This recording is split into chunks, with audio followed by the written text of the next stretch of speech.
Hey guys, so today you and I are going to talk about recessions. So let's get into it.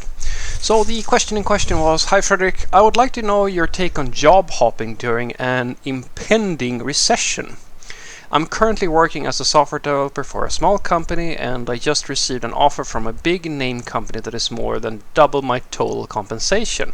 Although I'm worried if I take this great job, I'll be first in line in case the company needs to implement layoffs, since I would be the least valuable to the company experience-wise.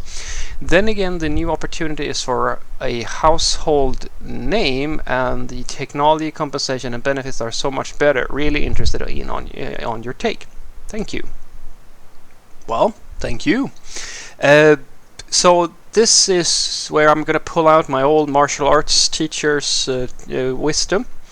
He had a lot of gold nuggets of just world experience, or like he had a very good perspective on things. And in this case, it was actually fighting. So this was back in the days when I wasn't an instructor in those days. I was just sort of learning how to instruct, he was teaching me how to teach in a sense. And so we had this student who was talking about I was just observing him, and the student basically was sort of, let's just say, she did not really take to the whole defending yourself sort of. She was a little bit of a, I'm not saying a pacifist, but she did not like the idea of having to have a physical confrontation with someone. And so she basically said that she made the argument that, well, I wouldn't fight someone if I was if something I was put on the spot, right? I would rather try to talk to them. And my student coach says very accurately, yes, absolutely, that is the first thing that you should try. But if talking doesn't work, then probably the next best thing is to do what? And she goes, punch someone? No, it's probably to run away.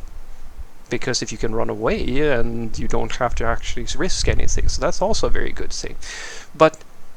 And then he goes, but if you don't have that option either, you're only left with one choice, and that is to fight or get attacked and not defend yourself. And the problem with not defending yourself is that, well, that's going to hurt. Potentially it's going to be lethal to you. And then she goes, well, yes, but I mean, and then like this other dude also chimes in, yes, but if you do fight, then maybe that person comes back later and does something even worse. And so he says, yes, but you don't know that.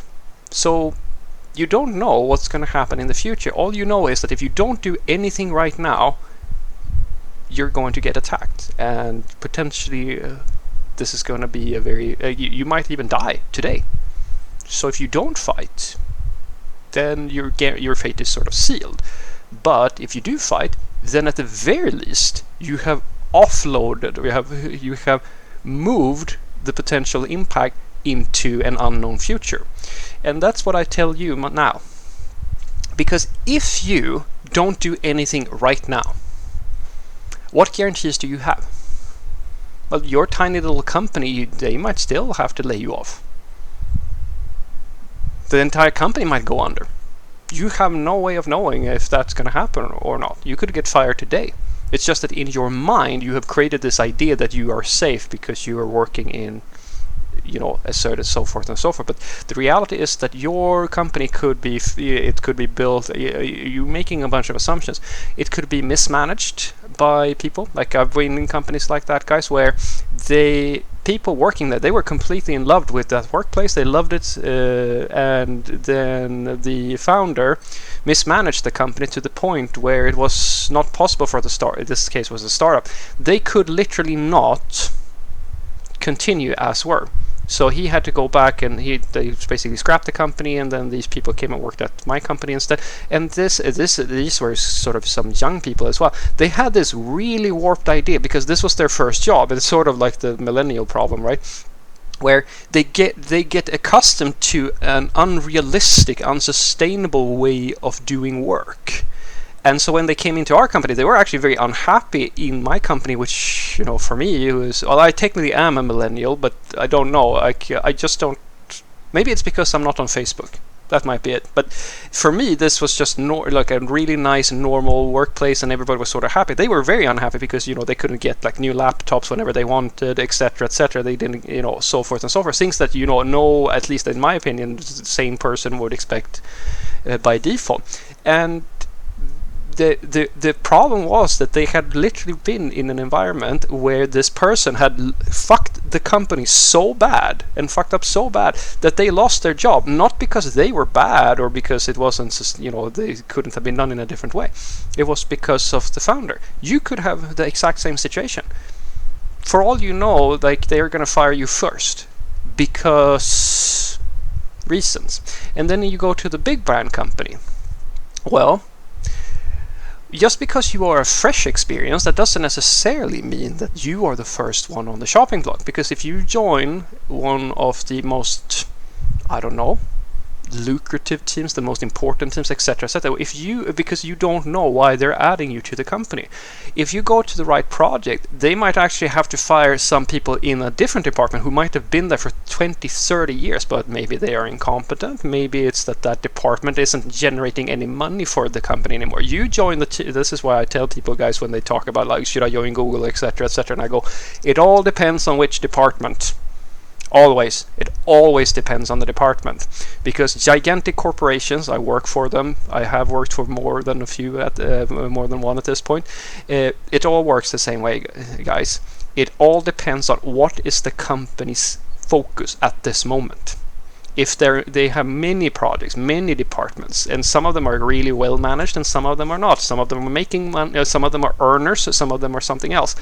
What's going to be cut in a recession or whatever, you have no way of knowing that as an employee, practically. It's very difficult at the very least. And so you might be actually now saying no to what seems to be a great opportunity because maybe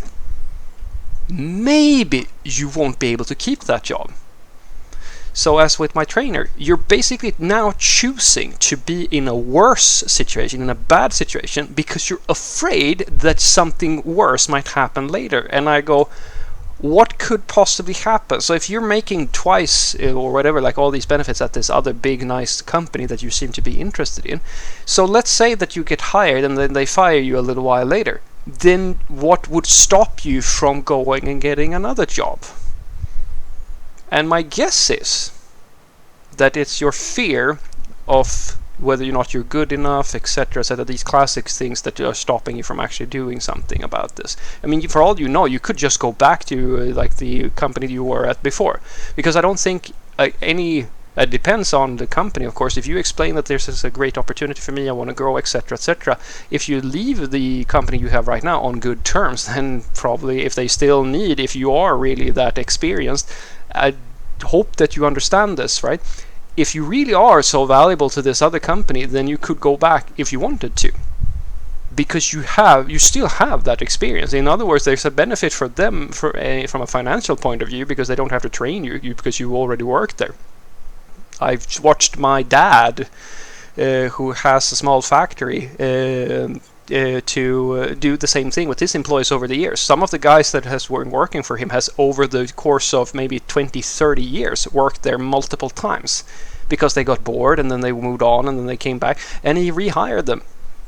And he did so not because, there was no bad blood. This was what they wanted to do, and he's running a business. These people require almost no training when they come back. So if they can make a deal, they make a deal.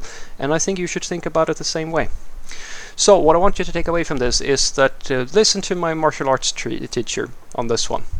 Do not accept an unsustainable or bad situation today because you're afraid that tomorrow, if you do something, things might be even worse. Because you don't know that. It could be even better, for all you know. Any time that you have to choose between guaranteed unhappiness, or like certain negative consequences, and potential unknown outcomes, choose unknown outcomes. Every single day of the week. Because at least unknown is better than bad. Usually. Or, you don't know. It could be even 100 times worse. But as I said, it's just a mental blocker that you have. Staying as you are could also have a more negative impact. for all you know. Because, as I said, you could get fired in your small company just as you can get fired in the large company. You don't really know. You never know. And that's why I try to preach to people that the best, in my opinion at the very least, way to deal with all of these unknowns and so forth is to sort of just accept the world, the world sort of for what it is. I'm not going to preach too much here, but what I usually try to tell people is get yourself to a point where, regardless of what happens, you're going to be able to deal with it. That is the most effective way to be able to always be in a situation where you're going to be fine. You're going to be able to do what you want, you're going to be able to adjust, etc., etc.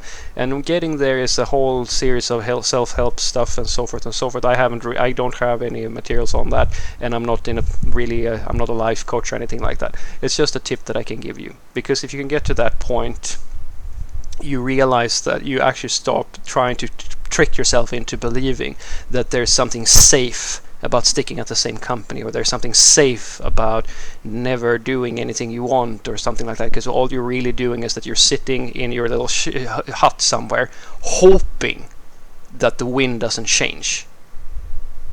But the problem is that if it does change, you're now unprepared to deal with that change. Therefore, it's usually better for you to actually, when you feel that you want to do something, go and do it. It's gonna be scary, and I promise you that fear goes away. But you have to expose yourself to stuff. You can't shy away from unknowns, because everything is unknown all the time. It's just that you don't think about that. You're in a mental prison of your own, and try to get out of that prison as quickly as possible. Have a great day.